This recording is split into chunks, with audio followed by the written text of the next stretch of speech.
Let's learn about classes in JavaScript. So we already discussed objects. So you can, for example, say you want to create a car and that car has different properties, for example, like speed, a name, and so on. And maybe you want to have a second car and that second car has obviously maybe some different properties. Maybe one has a speed of maybe 10 kilometers per hour and the other one has probably a speed of 100 kilometers per hour. So obviously if I wanted to create like 10 classes, I would have to write out everything over and over again. And this wouldn't be like really that great, to be honest. So there's an option to basically create a blueprint for an object. And that is a class.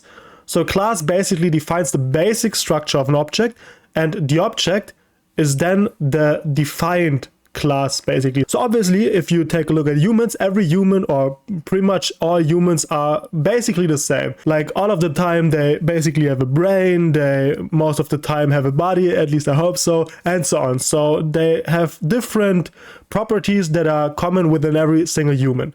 But obviously, if you take human A, so for example, if you take Jenny and if you take Max, they probably have a different name, a different age, maybe a different gender, and so on. So they all have in common that they have a gender, that they have a name, and that they have an age. But the age might be different for all of them. So we can basically create the blueprint by using the class, and we can create a class by using the class keyword. And then, for example, we could say person.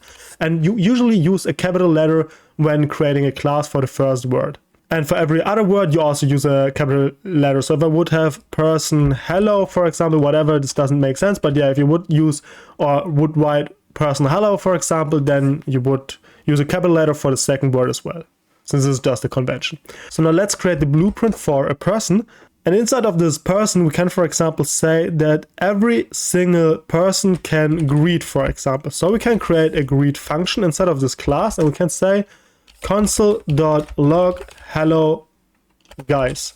And now we can, for example, create different persons by saying person1 is equal to new person by writing so. And then we can say, whoops, obviously you need to write it like that. And then we have a person2, for example, that is also equal to new person, for example. And now we can save this and we can run our code, for example, and we have two persons, but nothing is happening.